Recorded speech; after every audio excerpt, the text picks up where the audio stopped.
My dear viewers and learners, welcome, Namaskar. আজি এই ভিডিওটোত কিছুমান গণিতৰ MCQ আলোচনা কৰা হ'ব।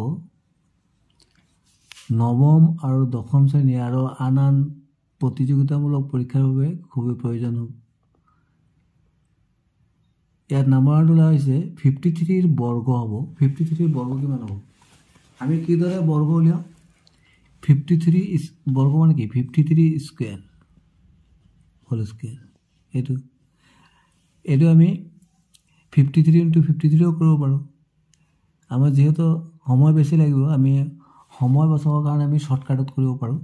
আমি কিদৰে কৰিব পাৰো যেনে 53 আমি বৰ্গ উলিয়াব লাগে। একেবাৰে ইজি মেথডটো হ'ল আমি ইয়াত কেইটা ডিজিট আছে? দুটা ডিজিটৰ ক্ষেত্ৰত এই নিয়মটো পজিটিভ। একেবাৰে উজুতে কৰিব হলে আমি কি কৰিম? ইয়াত দুটা ডিজিট আছে, দুটা ডিজিটৰ এককৰটো আছে 3 আৰু দশকটো 5। তো 3 বৰ্গ কিমান? 3 × 3 কিমান? 9 তো আমি দুটা ডিজিটত লিখিব লাগে। 9 লিখি আমি এটা লিখি দিলো, 0 দি দিলো। আর 5ৰ বৰ্গ কিমান? 5 × 5 = 25 আমি এটা লিখি দিলো। এতিয়া আমি কি কৰিম? এই তিনিটা পূৰণ কৰি দিম।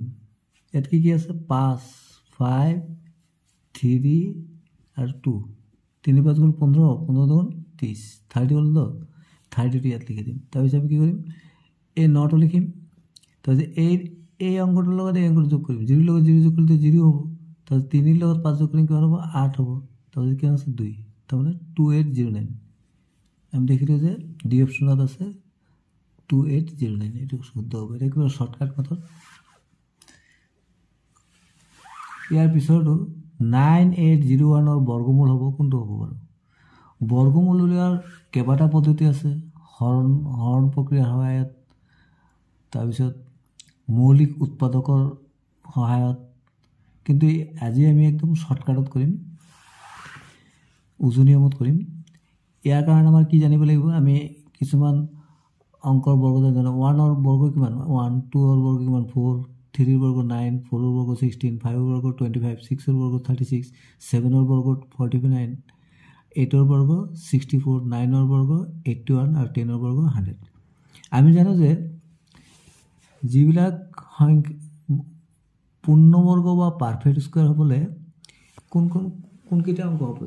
কোনকেইটা সংখ্যাৰ হ'ব? তাৰমানে যিবিলাক সংখ্যাৰ এককৰ অংকটো কি হ'ব লাগিব?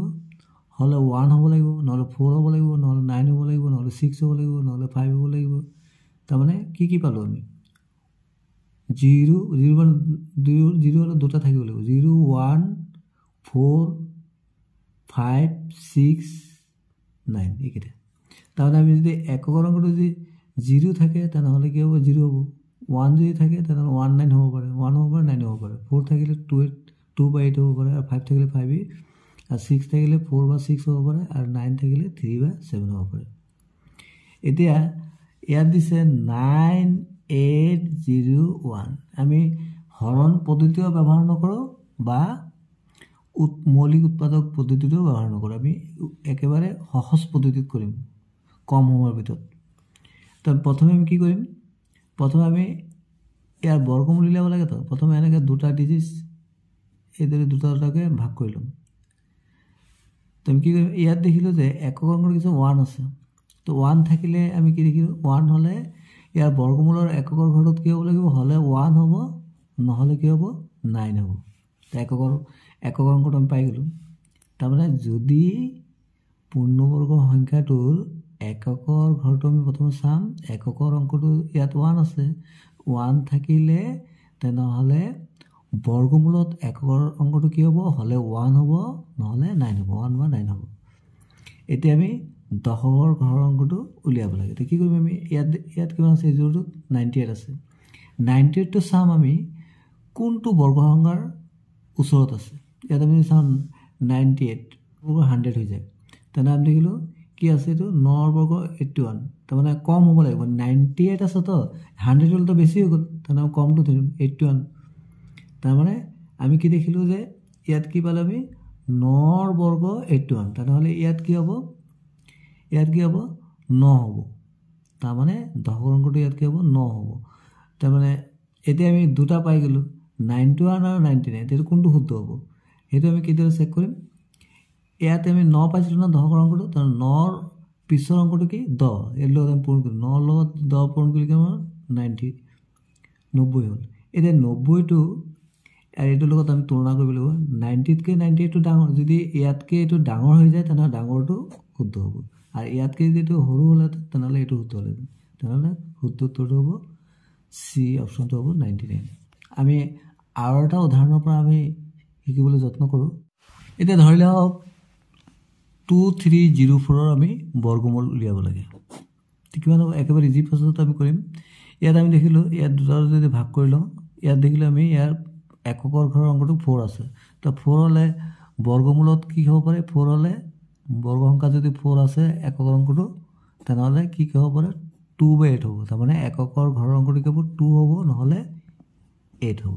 এটা দশকটো আমি উলিয়াব লাগে দশকটো আমি কি দিলোঁ ইয়াত কি আছে 23টো কিহৰ বৰ্গ কোন সংখ্যাৰ বৰ্গ যদি আমি 4 গুণ কি হয় 4 গুণ 16 4ৰ বৰ্গ হয় কি 16 আৰু 5ৰ বৰ্গ কিমান হ'ব 25 5 25 হ'লেতো বেছি হৈ যায় তেম কমটো ল'ব লাগিব তাৰমানে 16 তাৰমানে কি ল'লোঁ আমি কি পাবলৈ আমি 4 পালোঁ তেনেহ'লে ইয়াত কি লিখিম আমি 42 বা 48 এই দুটা এটা হ'ব এতিয়া 42 হ'ব না 48 হ'ব কি ধৰিলে আমি আগতে কৈছিলোঁ যে ইয়াত 4 পাইছিলোঁ না 4ৰ পিছৰ সংখ্যাটো কি 5 4 5 গুণ 20 ইয়াত দেখিলোঁ 23টো তো 20তকৈ ডাঙৰ আছে তেনেহ'লে ডাঙৰটো হ'ব তাৰমানে 48 হ'ব তেনেহ'লে আমি কি পালোঁ 2304ৰ বৰ্গমূল কিমান পালোঁ আমি 48 আমি প্ৰমাণ কৰি চাব পাৰোঁ 48ৰ লগত যদি আমি 48 পূৰণ কৰোঁ তেনেহ'লে আমি বৰ্গমূলটো পোৱা নাই 8 8 গুণ 64 4 6 4 গুণ 32 32 আৰু 6 38 4 গুণ 32 4 গুণ 16 16 3 যোগ কৰিলে 4 8 2 10 9 3 12 1 13 1 1 2 2304 পিছৰ তুলি আগবাঢ়িলোঁ তলৰ কোনটোৰ একক স্থানত 1 থাকিব ইয়াত 19 স্কোয়াৰ 34 স্কোয়াৰ 18 স্কোয়াৰ 20 স্কোয়াৰ আমি এককৰ ঘৰৰ অংকটো চালে হ'ল ইয়াতে যদি আমি 9 গুণ কিমান 81 এককত কিমান পালোঁ 1 পালোঁ তাৰমানে 19ৰ বৰ্গৰ একৰ ঘৰত কি হ'ব 1 হ'ব তাৰমানে এইটো অপশ্যন হ'ব তাৰপিছতো 4 নম্বৰটো 11 স্কোয়াৰ আৰু 12 স্কোয়াৰৰ মাজত কেইটা স্বাভাৱিক সংখ্যা আছে ইয়াৰ কাৰণে এটা ফৰ্মুলা আছে ফৰ্মুলাটো হ'ল আমি এইটো লিখিব পাৰোঁ nৰ বৰ্গ মানে n মানে n সংখ্যাৰ বৰ্গ আৰু n+1ৰ বৰ্গৰ মাজত কেইটা স্বাভাৱিক সংখ্যা থাকে 2nটা স্বাভাৱিক সংখ্যা থাকে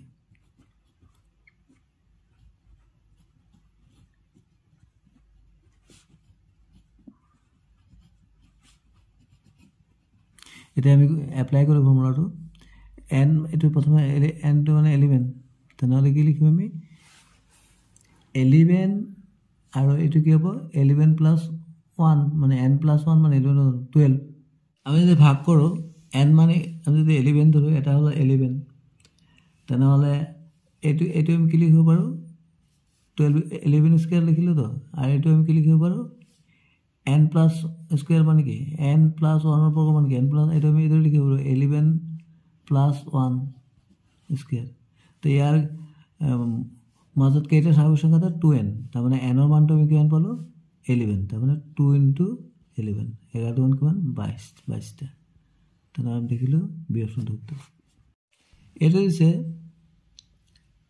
1000ৰ ঘনমূল কিমান হ'ব ঘনমূল একেবাৰে ইজি ইয়াত 1 2 3টা শূন্য আছে তো তাৰমানে ঘনমূল হ'লে এটা হৈ যাব তাৰমানে কি হৈ যাব 10 হৈ যাব তো চি অপশ্যনটো উত্তৰ পিছৰ তুলি আগবাঢ়িলোঁ 5 জন মানুহে এটা কাম 30 দিনত কৰিব পাৰে কিমানজন মানুহে সেই কামটো 1 দিনত কৰিব পাৰিব 100 জন না 150 জন না 200 জন না 80 জন কোনটো হ'ব এটা আমি ভালদৰে যদি প্ৰশ্নটো পঢ়ো বুজিবলৈ যে 5 জন মানুহে এটা কাম কিমান 30 দিনত কৰিব পাৰে আৰু কিমানজন মানুহে এই কামটো 1 দিনত কৰিব তাৰমানে কি ইয়াত দেখিছোঁ মানুহ কি হৈছে উলিয়াব লাগে মানে কিমানজন মানুহ কামটো 1 দিনত কৰিব লাগে তাৰমানে দিন কমাই দিছে আগতে 30 দিন আছিলে এতিয়া 1 দিন হৈছে আমি যদি প্ৰশ্নটো চাওঁ দেখিলোঁ যে ইয়াত কি হৈছে তাৰমানে 30 দিনত কামটো কৰিবলৈ কেইজন মানুহ লাগে 5 জন তেনেহ'লে এক দিনত কামটো কৰিলে মানুহ বেছি লাগিব না কম লাগিব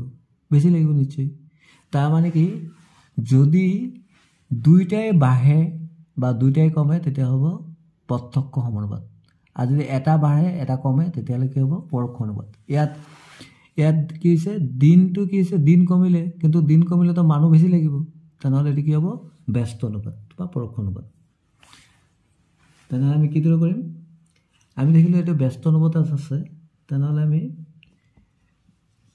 কি দৰে কৰিম প্ৰথমে আমি এইদৰে এটা হেৰি বনাই লৈছোঁ প্ৰথমে আমি মানুহ ধৰি লৈছোঁ এইটো দিছোঁ মানুহ ইয়াত ধৰি লৈছোঁ দিন তেনেহ'লে মানুহ কিমান আছিলে 5 জন তেনেহ'লে আমি কি লিখিম 5 এইটো হ'ব x1 আৰু 5 জনে কিমান দিনত কৰে 30 দিনত 30 এইটো হ'ল y1 তাৰপিছত কি দিছে আমাক দিন দিছে মানে এইটো দিছে তাৰমানে কি দিছে আমাক y2 টো দিছে আমাক উলিয়াব লাগে x2 তো মানুহ উলিয়াব লাগে তা আমি পৰোক্ষ অনুপাতৰ ফৰ্মুলাটো জানো সূত্ৰটো আছিল কি x1 into y1 equal to x2 into y2 এটা মানকেইটা ডাইৰেক্ট বহাই দিলে হ'ল ইয়াত x1 কিমান আছিলে 5 into y1 কিমান আছিলে 30 সমান সমান x2 কিমান আছিলে x2 দিয়া নাই এইটো উলিয়াব লাগে into y2 কিমান আছে 1 তেতিয়া আমি কি কৰিব পাৰোঁ 3 5 গুণ কিমান 15 মানে 1.5 আৰু x এইটো একৰ লগত যিকোনো সংখ্যা পূৰণ কৰিলে একেই তাৰমানে x2 ইকুৱেল টু কিমান পালোঁ আমি 150 তাৰমানে এদিনত কৰিবলৈ কিমানজন মানুহ লাগিব 150 জন তেনেহ'লে কোনটো অপশ্যন শুদ্ধ হ'ব বি অপশ্যনটো শুদ্ধ হ'ব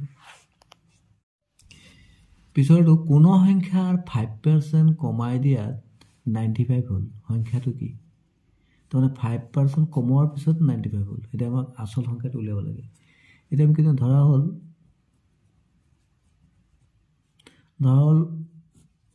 সংখ্যাটো আমি x বুলি ধৰি লৈছোঁ এতিয়া xৰ কিমান পাৰ্চেণ্ট কমালে 5% xৰ 5% কিমান হ'ব x into 5/100 তাৰমানে কি 5x/100 কটাকটি নকৰিলেও সুবিধা হ'ব পাছত এতিয়া আমাৰ প্ৰশ্নমতে কি দিছে 5% কমাৰ পিছত কিমান হ'ব 95 তাৰমানে আমি সংখ্যাটো x ধৰিছিলোঁ xৰ পৰা আমি কমাই দিম কমাই মানে কি কমাই দিয়া মানে মাইনাছ কিমান কমাই দিম 5x/100 তেতিয়াহ'লে আমি কিমান পাম 95 এতিয়া আমি লখাও কিমান ল'লোঁ 100 লগত এক্সপ'নেণ্ট কৰিলে 100x মাইনাছ 100 আছে 1 লগত 1 হৰণ কৰিলে 1 হ'ব তাৰমানে 5x ইকুৱেল টু 95 100 পৰা 5 পিক কৰিলে 95x/100 ইকুৱেল টু 95 এতিয়া আমি যদি ক্ৰছ মাল্টিপ্লাই কৰি x ইকুৱেল টু কি হ'ব এইপিনে এইটো ক্ৰছ হ'লে 95 into 100 আৰু 95 টোটেল আহি গ'ল 95 কেঞ্চেল কিমান পালোঁ 100 তাৰমানে 100 হ'ব পিছৰটো 0.81 ওপৰত কি আছে পৌনপুণিক p/q আকৃতিৰ ভগ্নাংশটো হ'ব কোনটো হ'ব ভগ্নাংশ একেবাৰে আমি ডাঙৰ প্ৰচেছটো কৰিব পাৰিম যেহেতু আমাৰ সময় লাগিব সেইকাৰণে আমি ইজি প্ৰচেছ কৰিম 0.8 এইটো একেবাৰে ইজি প্ৰচেছটো হ'ল প্ৰথমে ইয়াত যিটো ডিজিট আছে সংখ্যাকেইটা লিখি দিব লাগে ওপৰত মানে লবত আৰু তলত কি কৰিব লাগে পৌনপুণিক কেইটা অংকৰ কথা ওপৰত আছে এটাত তেনেহ'লে এটা 9 দিম আৰু এটাৰ ওপৰত নাথাকিলে কি দিম 0 দিম তাৰপিছত ওপৰত কি হ'ল মাইনাছ কৰি দিম পৌনপুণিক নথকাটো মাইনাছ কৰি পৌনপুণিক একৰ ওপৰতো পৌনপুণিক আছে কোনটোৰ ওপৰত এইটোৰ ওপৰত নাই তাই 8টো মাইনাছ কৰি দিব লাগিব ঠিক আছে 8 পৰা 8 বিয়োগ কৰিলে কিমান হ'ব 73/90 এইদৰে কৰিব পাৰোঁ উজু প্ৰচেছত তেনেহ'লে চি অপশ্যনটো শুদ্ধ হ'ব 14 cm ব্যাসাৰ্ধযুক্ত বৃত্তৰ পৰিসীমা এইটো একে ইজি বৃত্তৰ পৰিসীমাৰ সূত্ৰটো কি 2πr মানে ব্যাসাৰ্ধ তাৰমানে 2 into 22 পাইৰ মানটো হ'ল 22/7 ইনটু r ব্যাসাৰ্ধ কিমান দিয়া আছে 14 তেনেহ'লে কিমান হ'ব 7 × 2 = 14 এটা 22 লগত 2 পূৰণ 44 44 লগত 2 পূৰণ কৰিলে কিমান হ'ব 88 cm ইয়াত দিছে 7 to 9 ক মৌলিক উৎপাদকৰ ঘাতৰ পূৰণফল ৰূপে প্ৰকাশ কৰিলে কি হ'ব এতিয়া আমি মৌলিক উৎপাদক উইদৰে উলিয়াই ল'ব পাৰোঁ 2 7 to 9 আমি দেখিলোঁ এককৰ গড়াংকৰ 9 আছে তেনেহ'লে 2 ৰে ডিভিজিবল নহয় তেনেহ'লে আমি 3 ৰে যাব কেনে কিদৰে বুজিম আমি অংককেইটা যোগ কৰিলে হ'ব 9 2 কিমান 11 11 হাতে কিমান 18 18ক তো 3 ৰে হৰণ যায় তেনেহ'লে এই সম্পূৰ্ণ সংখ্যাটো 3 ৰে বিভাজ্য হ'ব 3 7 3 কিমান 3 2 6 1 থাকিলে 12 3 4 12 3 3 9 আকৌ 3 8 24 3 3 আকৌ যাব 3 2 6 ইয়াত 2 21 3 8 21 3 9 27 3 3 9 তাহলে আমি কিমান পালো 7 to 9 equal to 1 2 3 4 5 6 1 2 3 4 5 6 তাহলে 3 to the power কিমান 6 1 2 3 4 5 6 তো এই অপশনটো হতো পিছৰ অংকটো x² - 14x - 32 divided by x plus 2 ৰ মান হ'ব কোনটো হ'ব কিদৰে কৰিম আমি x² - 14x - 32 divided by কি আছে x plus 2 এটা আমি একদম শর্টকাটত কৰিব পাৰোঁ ইয়াত কি আছে মাইনাস আছে তো তাৰ মানে আমাৰ ইয়াত কি 32 আছে না 32 ক আমি এনেকা দুটা ডিজিটত ভাগ কৰিব লাগিব জানে এটাৰ পৰা এটা মাইনাস কৰিলে কিমান হ'ব 14 16 দুগুণ 32 আমি এটো কৰি দেখাই দিছো মই x² মাইনাস তাৰমানে 16 minus 2 x minus 32 by x plus 2 তাৰমানে 16 ৰ পৰা যদি 2 বিয়োগ কৰি 14 পাম না এটো পাব লাগিব আৰু 16 ৰ লগত 2 পূৰণ কৰিলে আকৌ এটো পাব লাগিব এটা আমি এটো কৰিব পাৰো একদম ইজিতে উত্তৰটো লিখিব পাৰো তথাপি দেখাই দিছো minus 16x minus plus 2x minus 32 মানে উৎপাদক বিশ্লেষণ কৰিলো x plus 2 তে এই দুটাত কমন কি যাব x কমন যাব x minus 16 ইয়াত কি কমন যাব 2 কমন যাব x 16 দুগুণ 32 16 তো আছে x plus 2 তাৰ মানে x মানে 16 হ'ব আনসাৰটো তাতে আমি কি পালো আমি x plus 2 লিখিব পাৰো আৰু ইয়াত এই দুটাৰ ভিতৰত এটা কমন লৈ ললো x minus 16 তেনেহলে তলত আছে x plus 2 এটো কেনসেল x minus 16 কেনসেল তেনেহলে আমি কি পালো x minus 16 Thanks for watching. Stay connected. Eto part 1 hoy. Yar poroboti video punor kisuman MCQ alosona kora hobo. Thank you so much.